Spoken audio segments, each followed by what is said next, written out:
Come along with us for our morning milking as we milk our purebred Guernsey cow named Happy. We milk her twice a day, every day, by hand, and she's always waiting at the gate, ready to go. Hi, are you ready? Morning and evening, Happy comes out and she just gets tied to this post right here. She gets a snack of grain while we get ready to clean off her udder and each of her teats.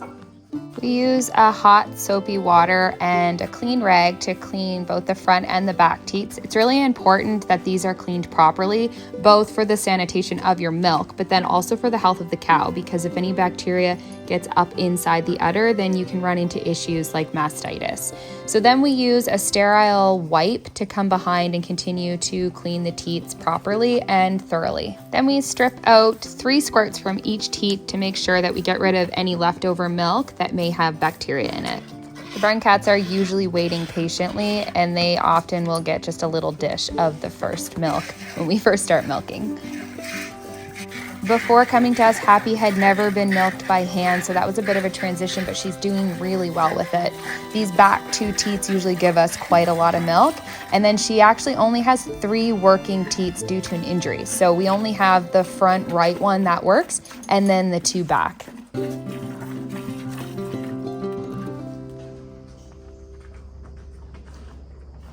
We always like a good amount of foam on the top of the milk. That speaks to the high protein of your milk and then also shows that you're doing it right. After we're finished, she always gets an antibacterial teat dip. This prevents any bacteria from going up into the udder after we finish milking. Then she's back out to the pasture for the day until we're ready to milk her later this evening. Once we're back up to the house, now it's time to strain the milk through a cheesecloth to catch any debris that might have fallen into the milk while we were milking. Then we date it and put it right into the fridge. So you can easily see on the jars that have sat in the fridge, usually overnight is fine, that the butter fat or the cream always rises to the top of the jar. So we have like our milk under here and then our heavy cream on the top. And Guernsey cream is always yellow. That's why their butter is so golden. So especially in the summertime when they're out on the grass, they really convert that beta carotene really well into their cream. And so you'll often see that there's like a tinge of yellow in the cream on the top. So we usually keep this big half-gallon size jar in the fridge, and then what we do is as we see the cream separating on our milk, we'll come in and we will just skim off the top, and then this is just cream. And what we'll do with this is make our butter. And you can make butter from this, you can make sour cream from this, you can make ice cream, but basically we're just gonna keep skimming until there's barely any visible yellow left on the milk. And that won't be really like skim milk like what you get in the grocery store. This will still have like quite a nice fat content in it to make other things like yogurt or mozzarella cheese. But it will have skimmed the heavy cream off the top that we can make our other stuff with. So when you come in that first scoop, it's very creamy on the top. And that's the good stuff. So the highest kind of fat will go right to the top, and then underneath it gets a little bit kind of less lumpy, I guess, and more liquid. We're actually going to use all the cream that we skimmed to make some butter. So I like to make butter in a blender or in a mixer. So this is called the Witt Varamixer. I like it because it has a cover on the top. It doesn't fully cover it, so I still have to put a towel around it as it gets to that stage where it starts to splatter a little bit. But it is nicer than the KitchenAid that is completely open on the top. So definitely recommend this one if you are in the market for a mixer. I can link it below. So I use the whisk attachment. This will make, our whipped cream, and it'll take it past the whipped cream stage and into our butter. So we'll slide that up on, and then we will get so we want to lock this in place here, and then we'll get our cream into the bowl. So I learned this the hard way, but you really want to make sure that you do not put too much in this bowl. This mixer doesn't actually hold as much as some of the KitchenAid mixers, which I don't love. I find that the bowl is quite small, so I can only really put about 1 liter of cream in. So if I'm doing a big butter day, then that doesn't always work as well in my favor to only be able to do 1 liter at a time. But we put about half of this in here, and the reason that we only do that is because when it starts to get to the whipped cream phase, it grows so big that it often comes up and over the edges here. So I try to keep it, you know, under 1 liter to 1 liter of cream into the mixer, and then we will start mixing. Okay, so we're gonna pull this all the way down, and I like to put it on about 3 to 4. So we'll start on 3. And we just want to make sure it's not splattering out. If it starts to splatter out, you can, I usually put a weight on the top of this. I'll just set it on top like that and just drape a dish towel over top, and that just stops it from splattering out onto your floor. So we'll keep it like that. It's already starting to kind of like whip up in there, and you can see it's starting to get bigger, so it froths it quickly, and then it starts to rise up into the dish. And you know what, to be honest, we probably even put a little too much in it this time. And when it gets to the whipped cream phase, it'll come all the way up and it will start to kind of splatter out. So we're just gonna turn that up a little bit more. So this is actually starting to splatter. So I'm just gonna take this around here. And I have a weight just on the top just to hold it on. And it is still gonna splatter out the back, but not as bad. And if you want, you can stand here and hold it, but I find this works fine. Just draping that over top like that, and we're just gonna let it do its thing for a while until it starts to separate into butter. So you'll see it's sloshing kind of towards the edges. We're not quite to the whipped cream stage. We've come to the whipped cream phase. And basically what's gonna happen now is it's gonna keep on whipping. So basically you're gonna buy whipping cream from the grocery store, you're gonna whip it into whipped cream, and then you're just gonna keep it going. And as it keeps going, slowly, it's gonna separate the fat from the buttermilk. And then you'll have butter. So as you go through this process, what's gonna happen is it's gonna start to get more liquidy, and it's gonna drop down in your bowl. So what I like to do is I like to go around every once in a while with a spatula and scrape the kind of residual cream off the edges. And the reason for that is once it starts to separate into butter and buttermilk, you don't want to leave a bunch of cream up here. You want that to come down and also separate. So I'm not sure if you can see this, but this process is just so cool because as this goes through, it just gets lower and lower. So I'm just going to turn that off so I can show you. So see how much lower it is in the bowl already? And then same thing, we're gonna scrape around the edges just to get that kind of extra, but it's not really whipped cream anymore. It's starting to separate, so it's getting like a grainy sort of cream. And when you're doing this at home, I encourage you to listen to the sound of your mixer. So when it separates, it's gonna sound really sloshy. Right now it sounds like you're whipping something thick, and it's gonna separate into the liquid, so it's gonna sound really sloshy, and it's gonna start to spray out of the side of the bowl. Okay, so I don't know if you can hear the difference in mine, but it's starting to get sloshy, and you can see it spraying out the sides there. So let's check it. Okay, so not quite, but we're getting there. See how it's starting to turn yellow?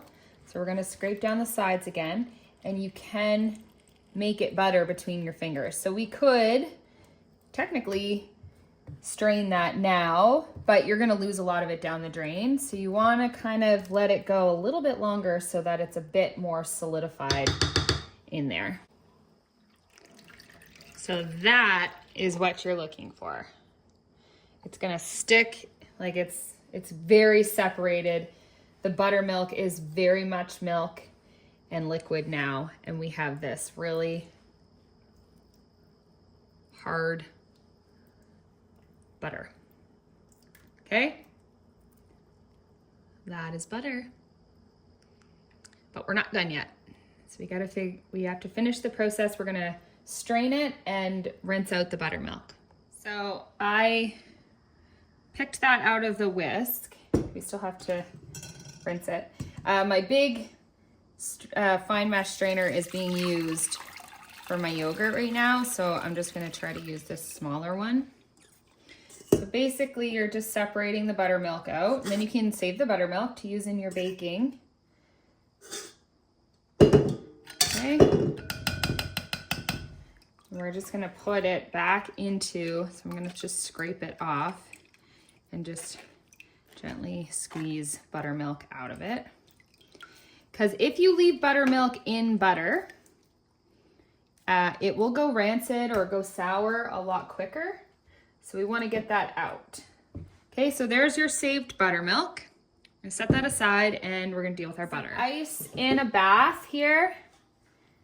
And we're just going to submerge the butter and squeeze out the buttermilk. I also am going to run this under the tap as well. And it has to be really cold because otherwise, obviously, if you put it in warm water, it's just gonna melt the butter. And you don't want that. You want the butter to stay nice and hard. And see how as I squeeze, there's little creamy bits that are kind of coming out that look like milk. I'm not sure if you can see that, but we're just squeezing all those out as best we can. There. And just continually dipping it into the bath. It's not going to absorb more of the buttermilk because it's so cold. And then I'll just rinse this underneath. But you want to keep the butter hard, and that's why we do the ice bath. So then I'm just going to rinse this one more time. But really, there's your beautiful homemade golden butter. This would be considered obviously unsalted butter. I always salt my butter. It preserves it longer to keep it at room temperature. So I'm gonna add salt to this. You don't have to add salt to this if you don't want to. Salt it, I like to just spread it out, and then you're just going to liberally sprinkle salt. And I don't really measure it. I don't have a measurement for you because my butter is always a different size, but I just kind of keep spreading it out and then keep sprinkling salt. Make sure you're using a really good high quality salt.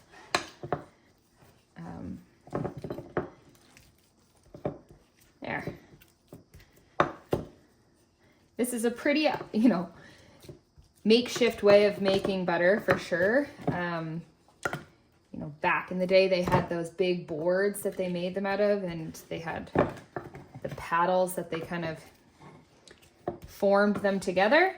But so this is not quite 2 cups, I can already tell, but I'm going to show you how I divide this into perfect half a cup blocks. So I kind of just cycle my butter through this. So these are perfect half cup sections in a silicone mold. I just took some butter out of it. So then I will have blocks of butter. So if a recipe calls for half a cup, I don't have to measure it. I have perfectly sectioned blocks of butter in my half cup molds. So obviously make sure you have a little bit of water on your hands so the butter doesn't stick to it, and then just try to press into the corners.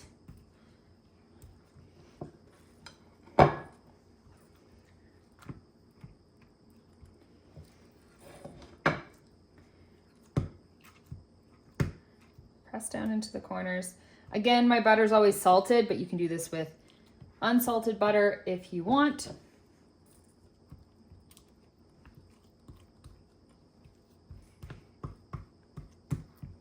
So once these have gone into the fridge and they're hard, you just pop them out and you have your half cup. This one got a little bit jagged there, so it's not exactly half a cup, but it's pretty close. You just pop them out, and what I do, because we're in the summer right now, and I love summer butter because it's so yellow and really high in beta carotene and all those things. So I like to just fold this up in a wax paper and I'll write the date on it, or I'll write August on it. And then I'll just put that whole thing in the freezer. And so then I know when I pull this out of the freezer in the middle of the winter that this is from August. Butter freezes really, really well. So if you happen to have a lot of cream extra and you want to make a bunch of butter to put into your freezer, this is one thing that freezes really nicely, and you can pull it out and use it in your baking all through the winter, and it's really nice and healthy.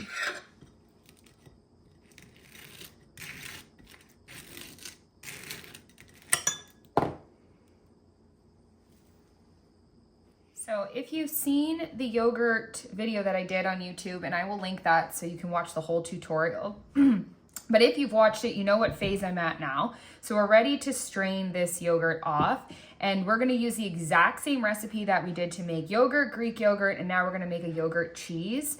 So basically what we're going to do is we're going to take I have like a fine mesh strainer, and then I also have a silicone cheesecloth that goes over top. And basically the reason I do both is so that it just strains the whey out and we don't lose any of our yogurt. So I double those up and then I put them over a pot so we can catch the whey underneath. Same as we did before, we're just going to scoop our yogurt. So this is fine to eat now. You could just gently strain off that whey, put it in jars, stick it in the fridge, and you have beautiful creamy yogurt.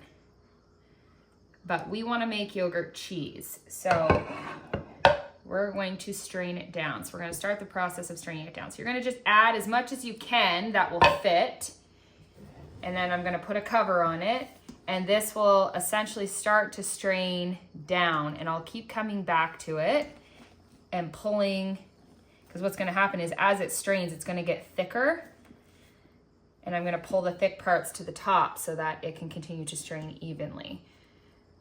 But for now, I'm gonna just put a cover on that and let it start the process of straining. And if you watch the other video, so this is actually made with our raw milk. So we actually milked the cow, came right up and put it in the crock pot and made our yogurt from this. But if you watch the video on how to make homemade yogurt, you can make this from any whole milk from the grocery store. So you don't have to have a cow in order to make yogurt or Greek yogurt or yogurt cheese. All you have to do is go and get a gallon of whole milk from the grocery store, and you can make all of these things very easily. So it's dark here now. This has been sitting for the whole day, and it is quite a bit thicker.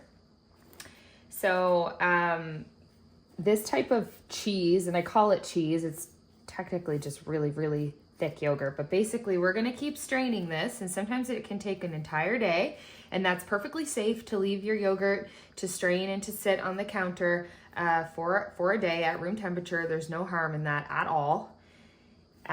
It makes for, you know, like a sour, kind of sour cream. So this is like a nice sour cream consistency. We could leave it like this, but we want cheese. So we are going to leave this to strain overnight.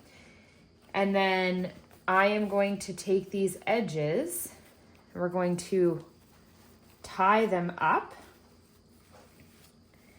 And we're gonna hang them over our pot, just like that. I want these to strain a little bit more before I do that.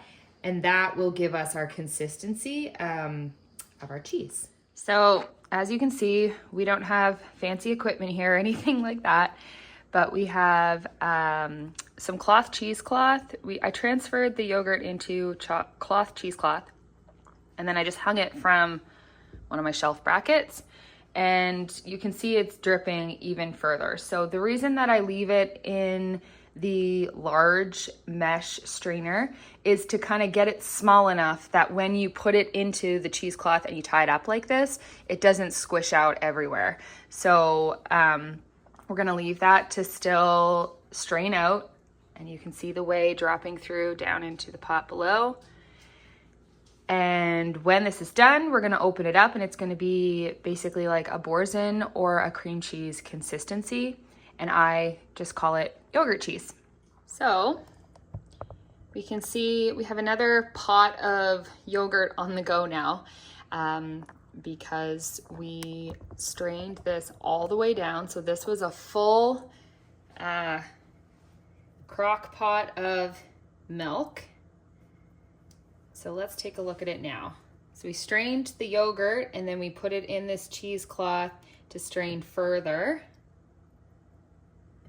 And so the center is still a little bit wet, which isn't the end of the world. It sort of just depends for you what you're looking for. I really want it to be all like cream cheese.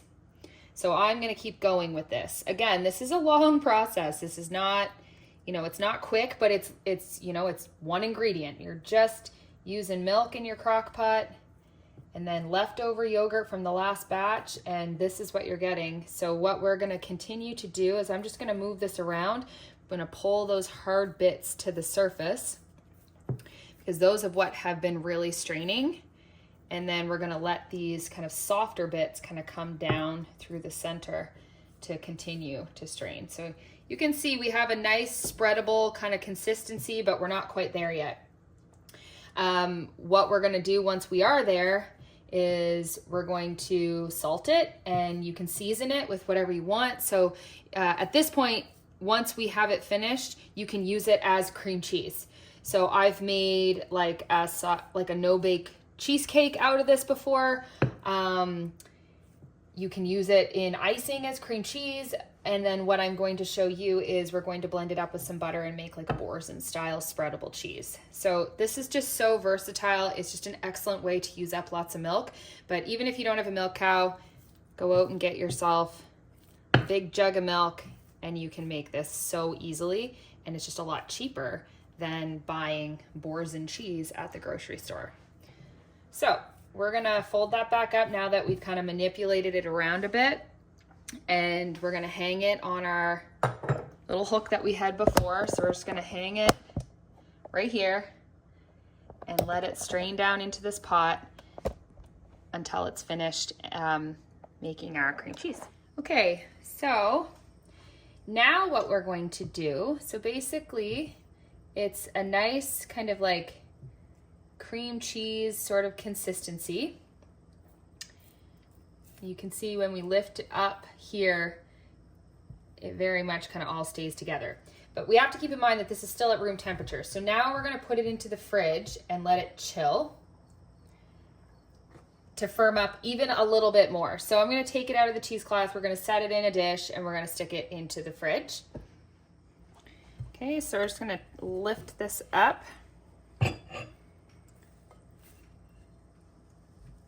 It should kind of come right off the cheesecloth. It got a little stuck there, but okay.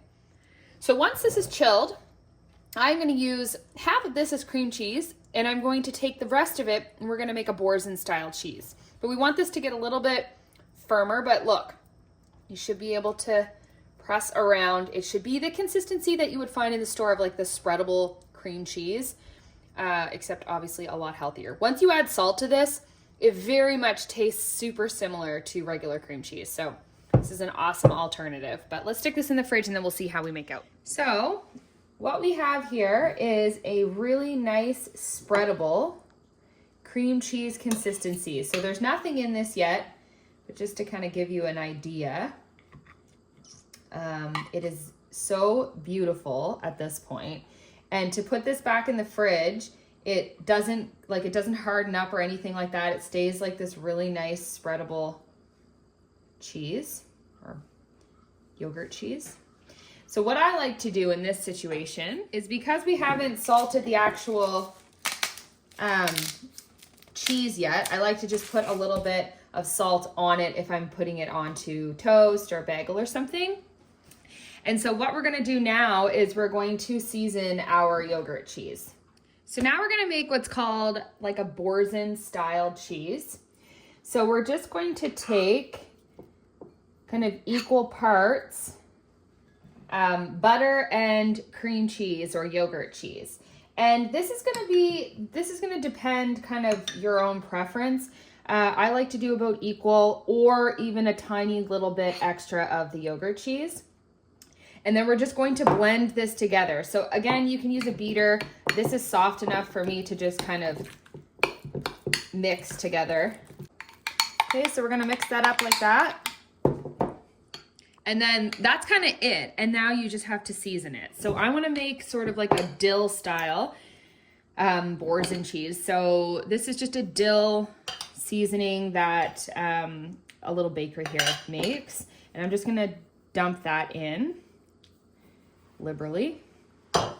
And some salt, and you can add some pepper. And then I'm just gonna mix that all together. So this is flavored very nicely. And you can leave it like that, just as a dip if you want to. Or if you're looking for that more classic Boursin kind of cheese ball sort of look, we're just gonna take it and put it onto some wax paper. And this goes into the fridge. The yogurt cheese isn't gonna change its consistency, but the butter will. So this will harden up quite a bit. So it'll give you that more kind of consistency of Boursin where you can kind of take a chunk of it with your cracker. So we'll just hold that in and we'll stick it right into the fridge and let it harden up, and then I can show you what it looks like when it comes back out. You can kind of form it into a ball the best you can. And then as for what's left in here, what I usually like to do is I will just gently salt this in a bowl and leave it in the fridge. And then I can use this in any recipe for cream cheese. So whether it's a cream cheese icing or you know, whether it's a filling for a muffin or anything like that, even cheesecake, you can use it as a no-bake cheesecake. So I've done that very successfully and it's delicious. So I'm gonna just gently salt this, put it into the fridge, and we can use it as our cream cheese. So let's take a look at this now. So let's peel this off of our wax paper.